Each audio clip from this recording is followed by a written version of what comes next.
Espírito Santo, dom de Deus, conceda ao nosso coração a sede, a fome, a busca pela verdade. Que a palavra de Deus encontre lugar na nossa vida e que possamos compreender qual o propósito de cada palavra no plano da nossa salvação. Dá-nos zelo, amor, interesse à tua palavra. Que estejamos contigo e que a tua palavra fale sempre aos nossos corações. Em nome do Pai, e do Filho, e do Espírito Santo. Amém. Meus irmãos, convido você também a ouvir a pregação anterior a esta. Está aí nosso canal no YouTube. Nós falamos sobre a introdução que Lucas faz a respeito do seu evangelho. Ele fala coisas importantes. Ele quis colocar em ordem aqueles acontecimentos, e ele ouviu então as testemunhas oculares, ministros da palavra.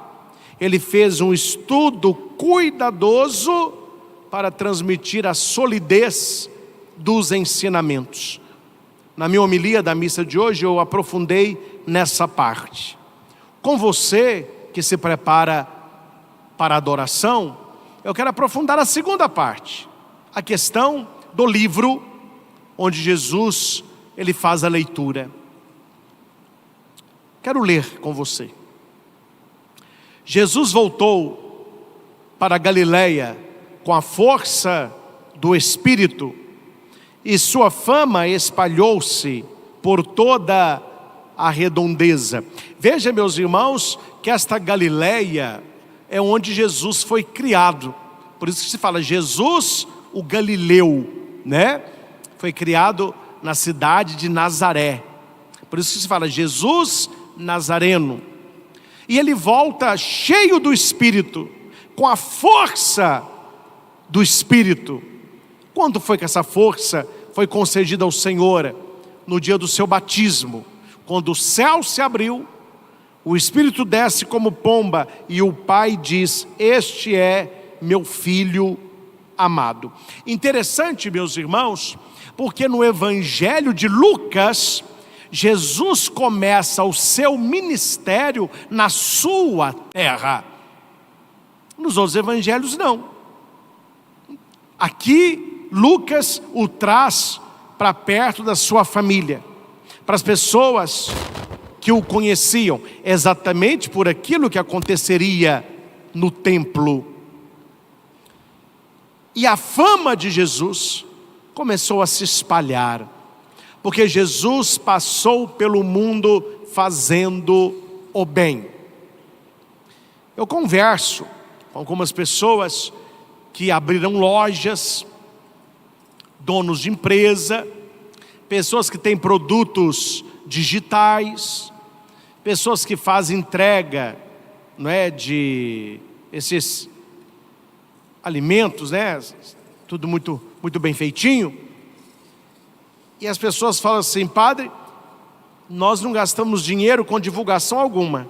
Esse negócio de ficar pagando panfleto, pagando, não. O melhor é o boca a boca. Porque se a gente faz uma coisa bem feita, aquela pessoa que gostou vai atrair mais 10. A fama de Jesus se espalhou. Não tinha internet, não tinha televisão, não tinha jornal. Como que a fama de Jesus se espalhou? Estou entendendo a importância de falar de Jesus? A importância de contar para os outros o que Jesus tem feito na sua vida? Como que nós vamos espalhar hoje neste mundo a fama de Jesus? Com testemunho, com a nossa vida, com a nossa palavra. Então Jesus, ele ficou conhecido por toda a redondeza. Você lembra quando José e Maria perderam o menino? Não perderam o menino, né? Jesus ficou em Jerusalém. Eles o acham aonde? Na sinagoga. Jesus continua ensinando na sinagoga. Ensine as suas crianças a gostarem de igreja, que quando eles forem adultos, eles estarão na igreja. Pode ter aquele período de crise, vocês conhecem, né? Adolescente, jovem, faculdade, muitos são balançados nesta época. Mas aquilo que você, pai, aquilo que você, mãe, plantou no coração do seu filho de fé, isso vai florescer lá na frente. Eu nunca estive em países que nevam. É um sonho que eu tenho, eu acho muito bonito. Mas quem mora nesses países tem o tempo do plantio, tem o tempo da colheita, e depois vem o outono, que as folhas caem, depois vem o inverno, que tem neve. Aí você olha assim para as plantações, só neve. As árvores, não tem uma folha para contar história.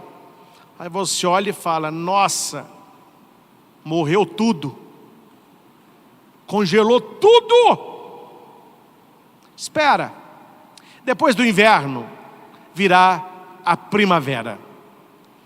Quando a primavera chega e aquela neve se derrete, as árvores enchem de folhas, de flores, de frutos, aqueles campos congelados, começa a brotar ali as gramas, a plantação, daqui a pouco, nossa, é a vida. Talvez os seus filhos estejam neste inverno, sobre eles cai o gelo do relativismo, do agnosticismo, do ateísmo, da rebeldia. Calma, a primavera vai voltar, o sol da fé voltará a brilhar no coração dos seus filhos, e eles voltarão àquela sua fé lá de trás, da primeira comunhão, da catequese, da crisma, e eles voltarão. Jesus estava no templo quando era criança, adolescente, agora ele continua ensinando nas sinagogas, e todos o elogiavam, porque Jesus falava a palavra do Pai, Jesus pregava a verdade, Jesus tinha uma meta, que as pessoas se convertessem. A primeira pregação de Jesus no Evangelho de Marcos, a primeira palavra que Jesus usa, metanoia, do grego, né? Conversão, mudança de vida. Então Jesus não estava ali pregando para agradar aquele povo, ele estava pregando para que o povo se convertesse. Há muitas pessoas, não muitas, algumas, que não gostam de pregações exortativas à conversão. Ah, não gosto de escutar e fala não, parece que está xingando. Aí isso aí eu não gosto de ouvir não. Vamos dar o exemplo, gente? Vamos dar o exemplo? Imagine que você esteja doente. Aí você vai ao médico. O médico pede os exames. 15 dias depois, você volta. Ele olha os exames e vê que você está bem doente. Mas aí o médico pensa assim, se eu falar que essa pessoa está doente, ela vai ficar triste, vai ficar chateada, talvez nem volte aqui no meu consultório. Ah, quer saber? Vou agradar. Eu vou agradar essa pessoa. Olha, você está um coco. Tô, doutor, está um coco. Vai viver. Respondam para mim, este médico ajudou esta pessoa? Compreende? O padre, o pregador da palavra, é como se fosse o médico da espiritualidade. E ele olha para aqueles que o procuram e ele sabe, a começar dele, todos nós estamos doentes. Qual é a nossa doença? O pecado. Então o médico tem que mostrar para nós, nós estamos doentes e a cura passa pela conversão. Porque se eu sei que você está doente e eu não digo isso para você, eu não estou ajudando você. Eu estou abrindo um buraco mais fundo para você já ser enterrado lá. Então, quando a pregação exortativa, ela fala da conversão, da mudança de vida, é porque o médico está vendo, nós temos essa enfermidade, nós temos este pecado e nós precisamos tratar. Nós precisamos ser curados por Deus. Então Jesus estava ali pregando isso e as pessoas gostavam disso. Jesus está falando a verdade. Ele foi a Nazaré, a cidade onde ele tinha sido criado. Voltar na cidade da gente, encontra os colegas de escola, os coleguinhas que Jesus chutava bola, os coleguinhas lá que moravam perto da casa de Maria. Todo mundo, Jesus voltou, quanto tempo que eu não te vejo, opa. Voltou para a sua cidade, Nazaré, e ele vai na sinagoga. Você está entendendo como que o texto está insistindo aqui no lugar? Por que ele está insistindo no lugar? Porque no Evangelho de Lucas há 3 lugares que vão na sequência do capítulo 4. É a sinagoga, a estrada e a casa. Jesus está aqui na sinagoga. Depois ele vai estar pregando na estrada. O texto não diz, mas eles queriam dar uma surra em Jesus aqui, queria até matá-lo, porque ele se fez filho de Deus. Aí ele pega o caminho, ele vai terminar numa casa. A sinagoga simboliza Israel, o caminho simboliza a missão e a casa simboliza a igreja. Então, Israel tem uma missão de ser a igreja dele, a assembleia reunida dele, os congregados dele. Por isso que repete muito, Jesus estava na Galileia, ele ensinava na sinagoga, veio à sua cidade de Nazaré, entrou na sinagoga, porque é Israel. E Jesus foi escolhido para fazer a leitura. Cada sábado alguém fazia a leitura. O pessoal olhou e falou, Yeshua voltou. Verdade. Faz a leitura para nós? Faço. Ele levanta, coloca o manto, entregaram para ele o livro do profeta Isaías, não pode ser outro, né? Santo Agostinho fala que foi a providência que fez esse livro chegar na mão do Messias. Ele pega o livro, coloca num ambão como esse, e ele vai abrir o livro, e no versículo 20 vai dizer que ele fechou o livro,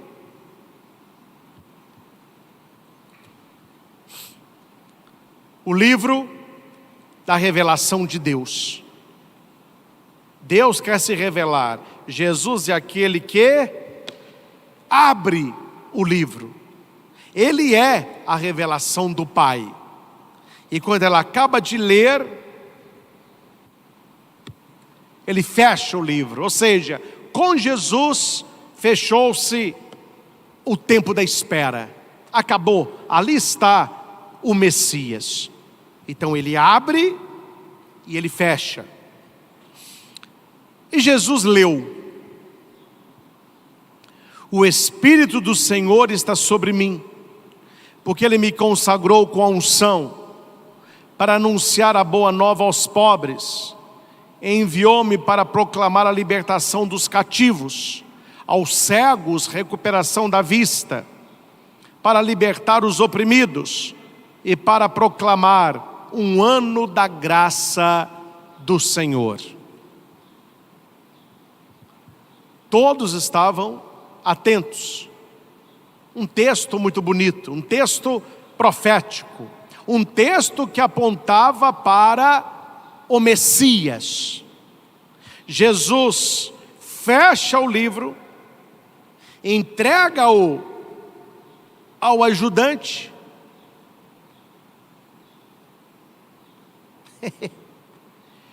Jesus precisa de ajudante?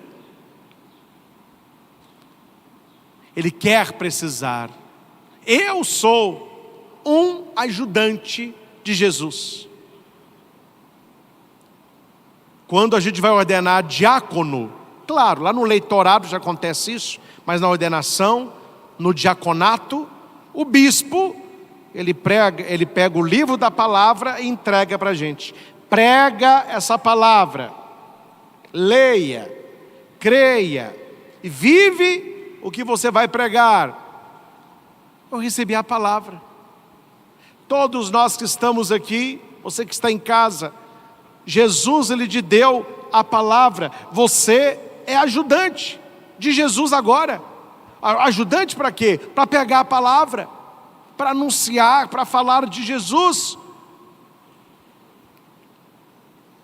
E é um gesto aqui muito bonito, que é o gesto de sentar-se. Jesus, quando Ele senta, Ele se torna como um rabino, alguém que vai ensinar. Aquele que ensina sentado, Ele ensina com autoridade. Então Jesus senta. Todos tinham os olhos nele. Ou seja, o que Ele vai falar? Aí vem Lucas. Essa palavra é muito forte no Evangelho de Lucas, o hoje. Hoje se cumpriu esta passagem da Escritura. Então essa palavra de Deus, meus irmãos, não é para ontem, é para hoje. E quando Jesus diz assim, hoje se cumpriu essa palavra da Escritura, para nós pode soar como algo normal, mas para o judeu foi um escândalo, porque Jesus estava dizendo, eu sou filho de Deus. Eu sou o Messias. Claro, o Evangelho termina aqui. Mas o que acontece na continuidade?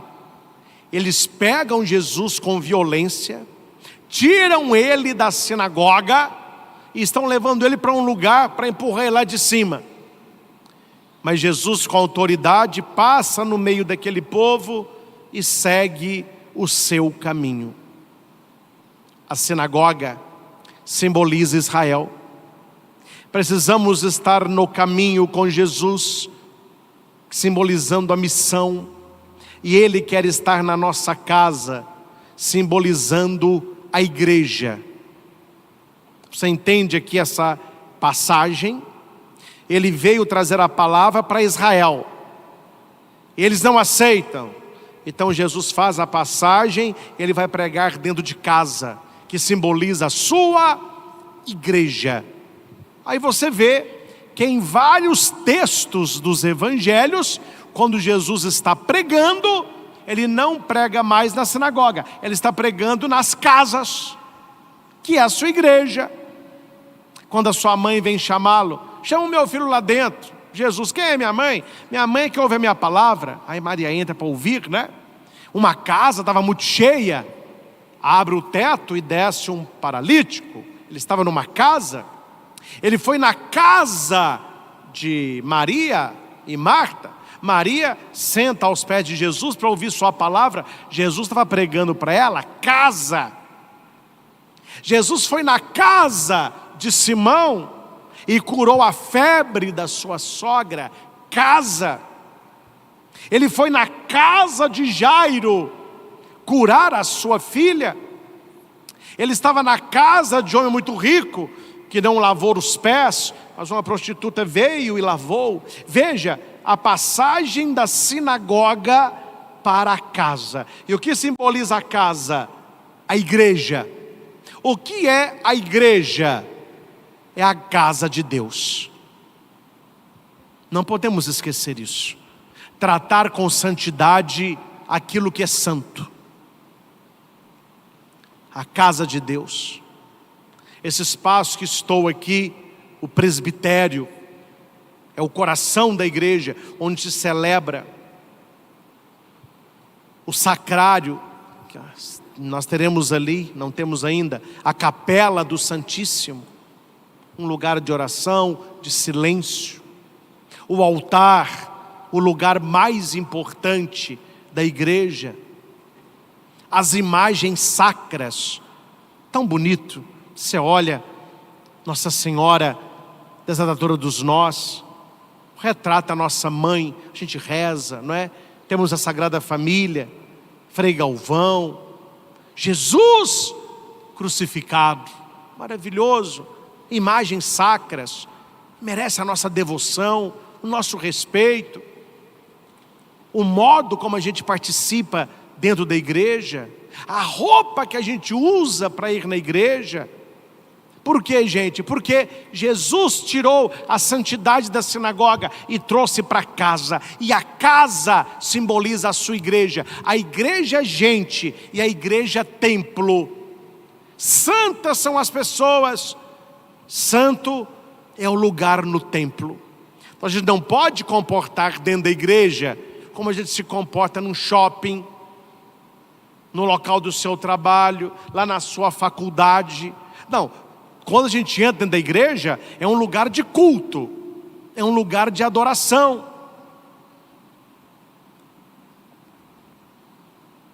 Não vou falar o nome da igreja não, né? Minha língua coça, ó. Dá uma coçadinha. Eu era seminarista, fui numa igreja para rezar. Tinha duas mulheres na minha frente vendendo natura, uma para outra. Não sei quem que estava vendendo, quem estava comprando. Não sei quem estava, ai que cheiro, que cheiro. Aí eu falei, mas não é possível, gente. Pessoa na igreja para vender natura. Aí levantou uma, chegou outra. Aí eu escutei o motivo. Qual era o motivo? Ela falou para a outra assim, aqui é tão fresquinho. Não precisa nem comentar, né, meus irmãos?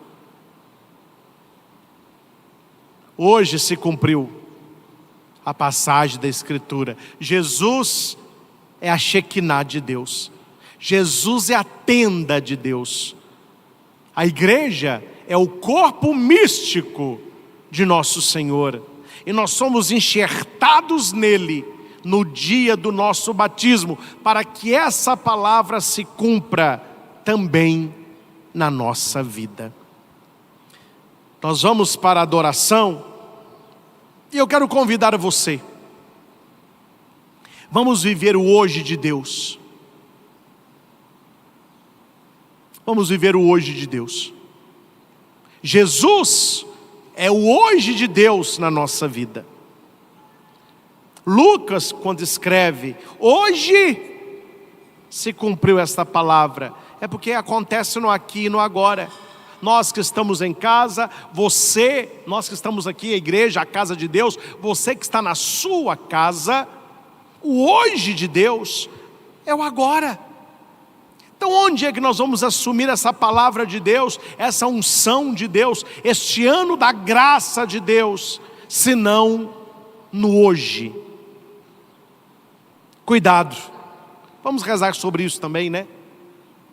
O ontem e o amanhã tem muito problema. O ontem, ele traz tristeza, ele traz vergonha, ele traz remorso, ele traz depressão, doenças do ontem. Mas existem as doenças do amanhã também. Ansiedade, preocupação, medo. Então, quando Deus fala assim, não é ontem e não é amanhã, hoje. Deixa Deus fazer na sua vida hoje. Seja uma pessoa mais feliz hoje. Receba a bênção de Deus hoje. Deus quer fazer algo grande no hoje, na nossa vida. Cantemos.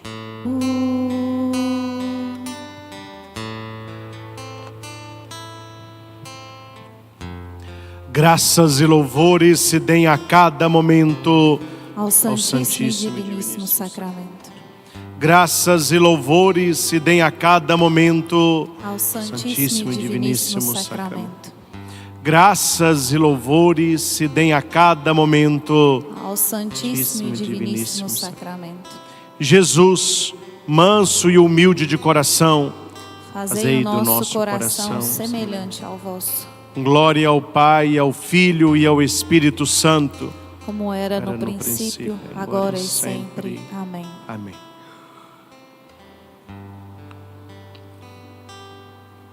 Estamos na presença do Senhor. É nele que se cumpre a profecia de Isaías.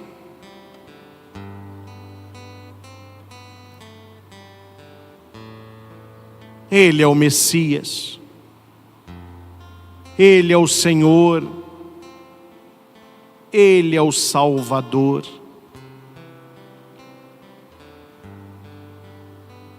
É Ele quem nos dá a verdadeira alegria e enche o nosso coração de bênção, de entusiasmo, de louvor.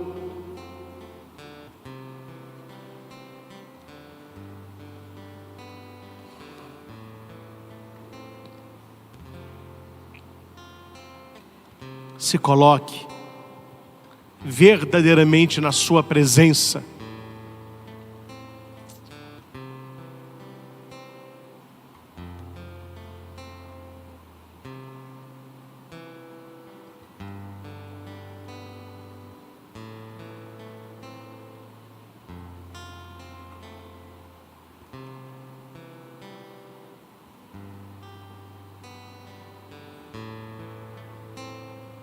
Deixe a presença de Jesus ir consolando, acalmando o seu coração. Quantas pessoas estão agora ansiosas, tristes, coração disparado, coração apertado. Deixa Deus agir em você.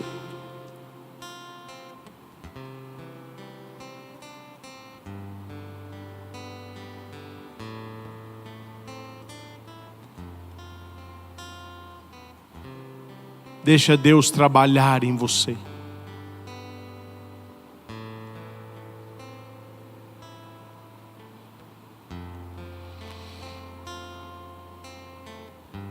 E eu convido a cada um a entregar a Jesus agora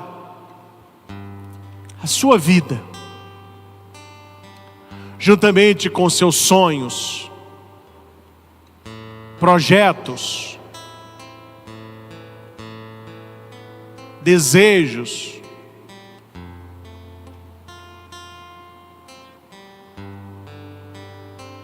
Quais os pedidos que você traz no coração e ao mesmo tempo você quer agradecer a Deus? O que você traz para agradecer ao Senhor? Junto com esse incenso que agora nós colocamos, coloque aos pés de Jesus a sua vida. Você verá que a fumaça do incenso, ela vai subir, que suba a presença de Jesus, as nossas intenções. O cheiro do incenso vai encher este santuário. É o cheiro de Deus, é o cheiro da adoração. O Senhor está no meio de nós. Coloque aqui neste turíbulo a sua vida, a sua intenção, o seu agradecimento. Coloque aqui o seu filho, o seu casamento, a sua doença, o seu trabalho, seu estudo, seu desemprego.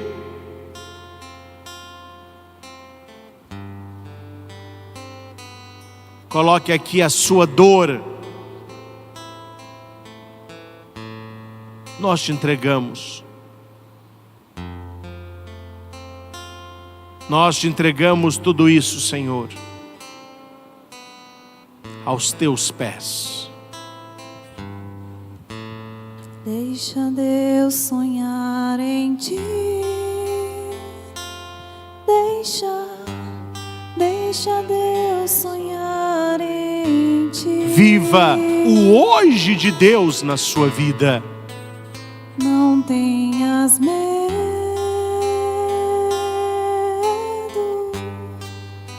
É Deus quem te segura. Deixa Deus sonhar em ti. Deixa Deus sonhar. Deixa Deus sonhar em ti. Depende só de você. Não tenhas medo. Não tenha medo. Coragem. É Deus quem Coragem. te segura. Segue além. Segue além.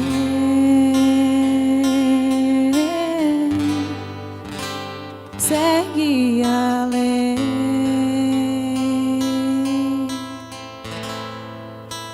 Segue além.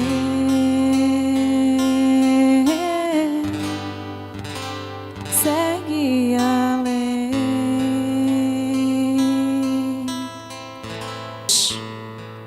É aquele que abre e aquele que fecha. Jesus, ele vai abrir o livro. E Jesus, ele vai fechar o livro.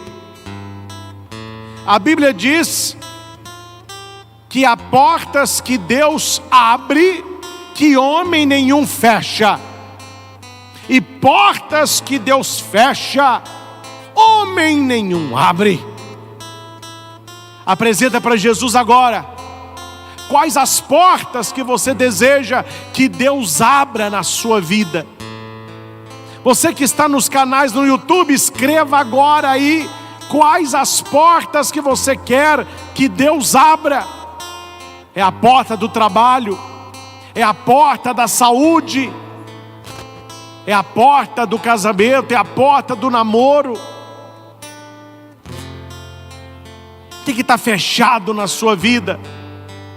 E você deseja que Deus abre, porque a porta que Deus abre ninguém fecha. Se Deus abriu uma porta para você, homem nenhum é capaz de fechar. E se você prestar atenção, várias coisas que você tem hoje, um dia foram oração. Não é verdade? Quanta coisa você tem hoje que um dia você rezou por isso. São as portas que Deus abriu na sua vida. São as portas que Deus está abrindo agora na sua vida. Você que está comigo aí na sua casa, aqui no santuário, pessoas chorando, pessoas infelizes, pessoas preocupadas, Deus está abrindo portas para você hoje, porque Deus realiza hoje na sua vida uma grande obra. Hoje se cumpriu a profecia da Escritura que acabastes de ouvir. Segue além. Segue além. Deus colocará os teus pés. Deus te mostrará o caminho. E a graça acontecerá. Apresente ao Senhor. Quais as portas que estão sendo abertas na sua vida? Quais as portas que você deseja que sejam abertas na sua vida? E em louvor a estas portas, nós colocamos mais uma vez o incenso para o Senhor. Nós exaltamos, bendizemos, glorificamos o nome de Deus. E nós cantamos, tomando posse das portas que Deus abrirá e que homem algum fechará. Segue além.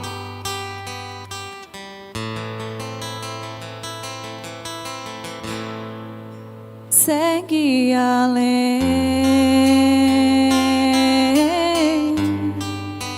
segue além.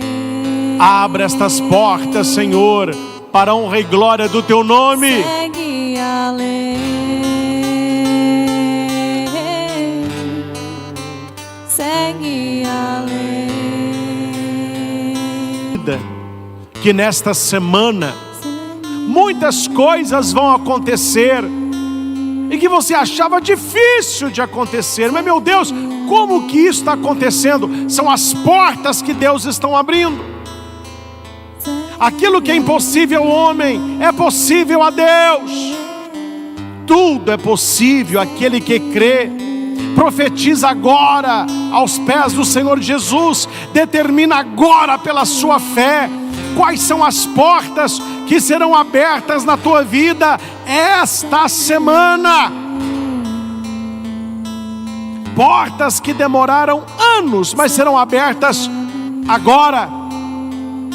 O seu trabalho, a sua aposentadoria, a sua saúde, a sua casa própria, o seu cargo empresarial. E por fim, diga para Jesus e reze neste momento quais são as portas que você deseja que Ele feche. O que você não quer mais na sua vida, o que você não quer mais na sua história.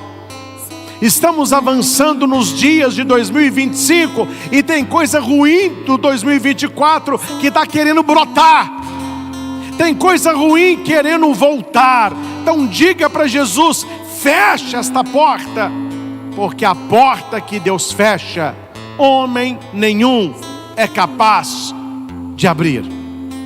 Deus, Ele vai abrindo o livro e Ele vai fechando o livro. Ele vai abrindo portas, Ele vai fechando portas. Depende da sua fé.